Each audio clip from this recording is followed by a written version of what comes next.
Chris Turimus, once again back here at Kansas State University. We got our distinguished panel of guests here tonight. Really appreciate everybody coming out.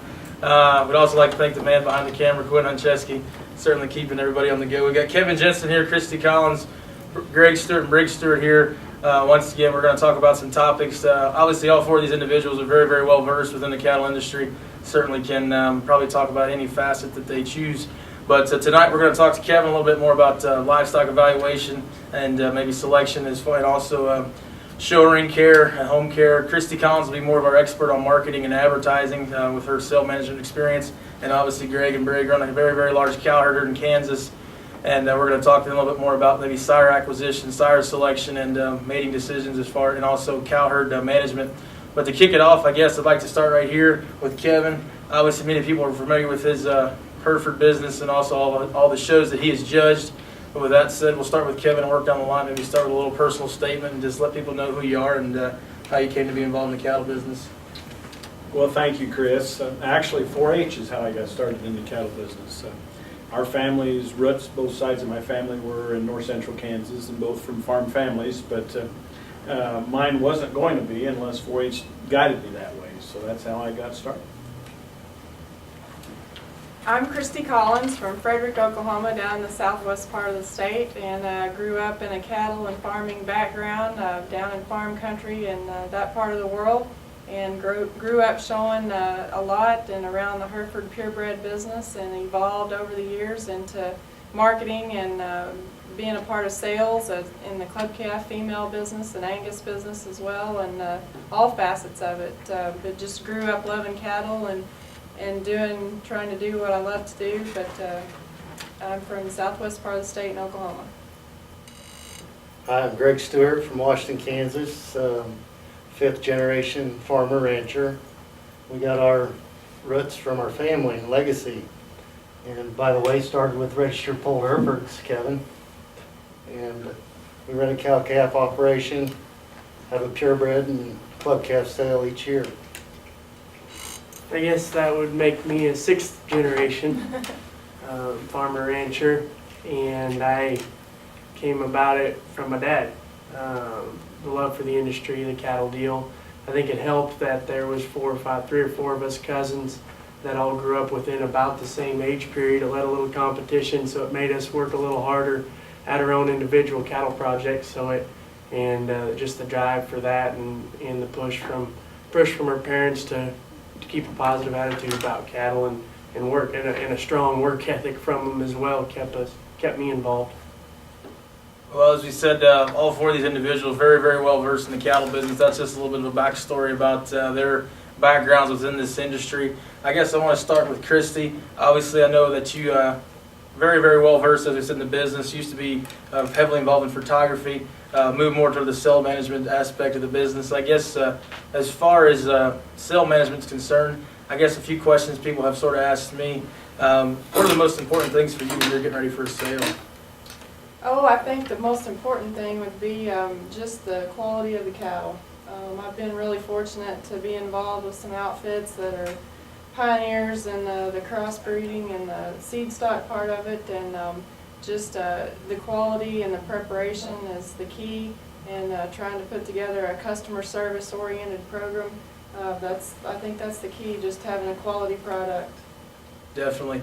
I guess obviously Greg and Brig, you guys have many sales a year, and as Christy said, the quality of the cattle is very, very important. As you guys prepare for your sales every fall and spring, what are some of the things you guys really get concerned with when you're starting to develop those sale lineups? Well, I think quality is pretty important. Obviously, it's probably the most important thing. And the way we've done that is we had to get large. I think it's not that you can't do it with a smaller cow herd, but I think you can. We've diversified into 5 or even maybe 6 different registered breeds, and we diversify our lineup. And I think that attracts a lot of different types of customers. That's probably the quality, and having a large lineup or a large pool to. You see a lot of there's a lot of smaller operations that do a really nice job as well. And a lot of those have cooperators, so they go about it basically the same way with cooperators. We do that as well.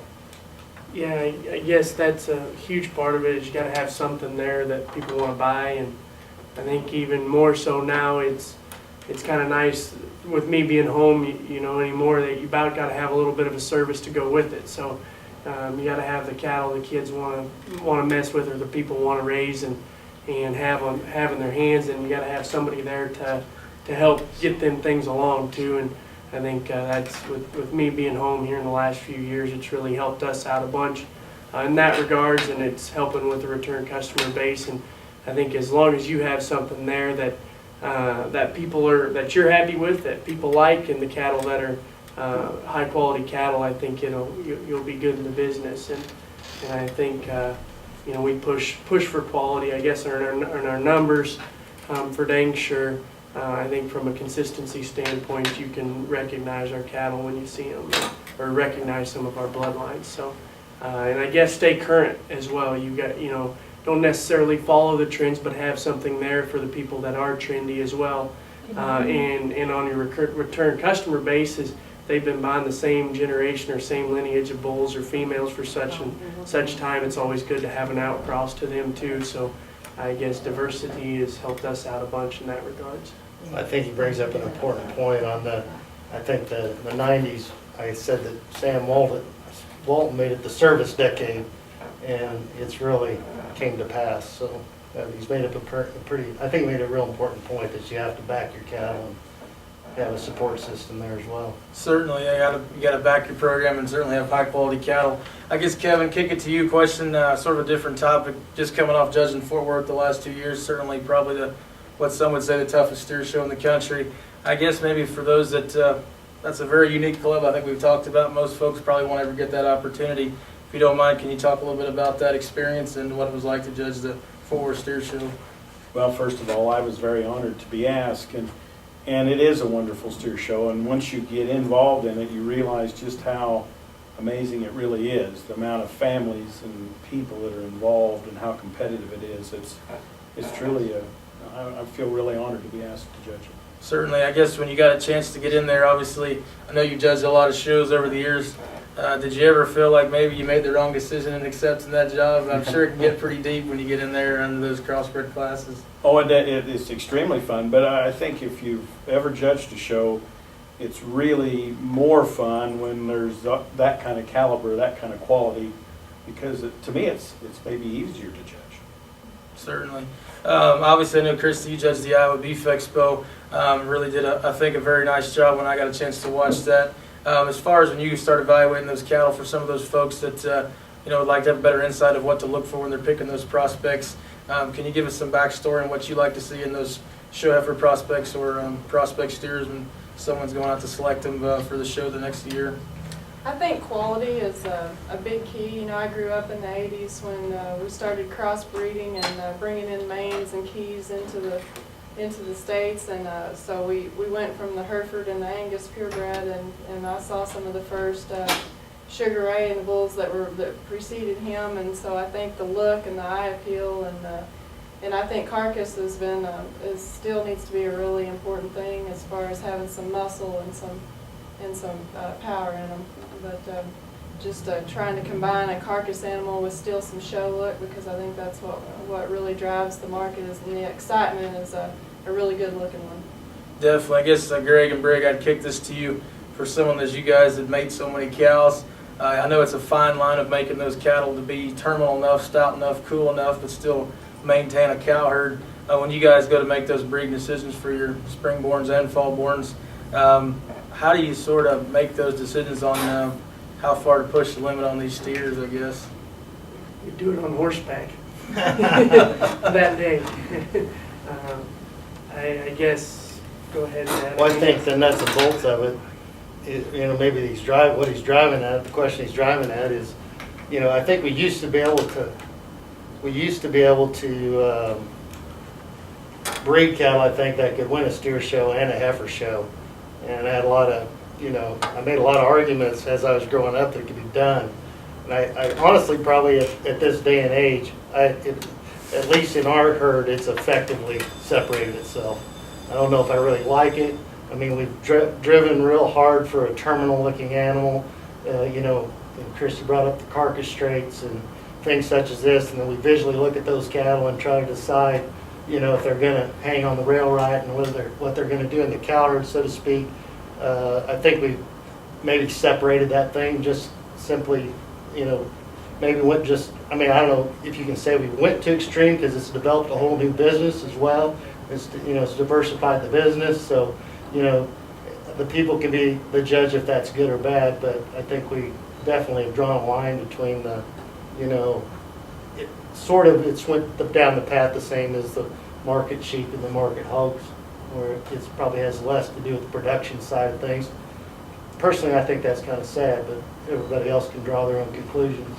Certainly. I guess would you add anything to that, Bree? Yeah, I guess, I mean, for us, it's been easier for us to utilize embryo transfer, you know, to raise our, like he's saying, it's kind of separated itself, and we transfer 300 or 400 embryos a year into recip cows. And most of them are our own cows as well. Most of them are for terminal Yeah. production. Yeah, and we, we play with fire, I guess, so to speak, or we drop, push the limits a little bit when we're raising steers and stuff in our embryo deal.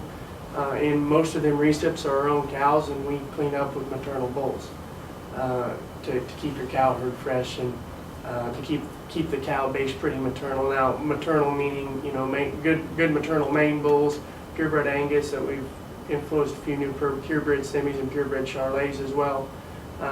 But like I said, we try to still, when we're at that point, we play with fire and try to raise our steers with our embryo deal. Not saying our herd bulls don't do that, because there's quite a few of our better calves in here are actually natural calves in our steer sale in the fall, but we breed our more practical females, I guess. If we don't want to keep a maternal base on them, we breed them a little stouter. And then on the more on them freakier bred ones, we stick towards a little straighter bred animal, purebred bull or something like that. Especially so that way, if we do raise a steer or we do raise a female, it stays pretty well down the right path in terms of consistency. Right, for sure. I guess obviously, Kevin, they're talking about breeding them and making them. Obviously, you've become pretty famous for showing a lot of those great Herefords over the years and other breeds. I know your family exhibited the Grand Champion Steer at the Kansas State Fair last year. I guess when you pick up those prospects and make those selections, I guess obviously the work really begins to get them there. Any tips on some of the stuff that you guys like to do when you first pick up those new show calves or when you pick up your steers for your kids to show, as far as getting them ready to go? It's basically the same for the steers that it is for our breeding cattle. The kids show, of course, we are primarily Hereford people, but when we do get those cattle in, it's very basic. It's just good care. Especially if you're new to the business or new to showing, get a hold of somebody that you trust and that can make you a balanced ration. I don't think it necessarily has to be so feed. It just has to be a good balanced ration, and then you just need to take very good care of them and learn by doing, I guess, is the easiest way to do it. But that's the first place to start.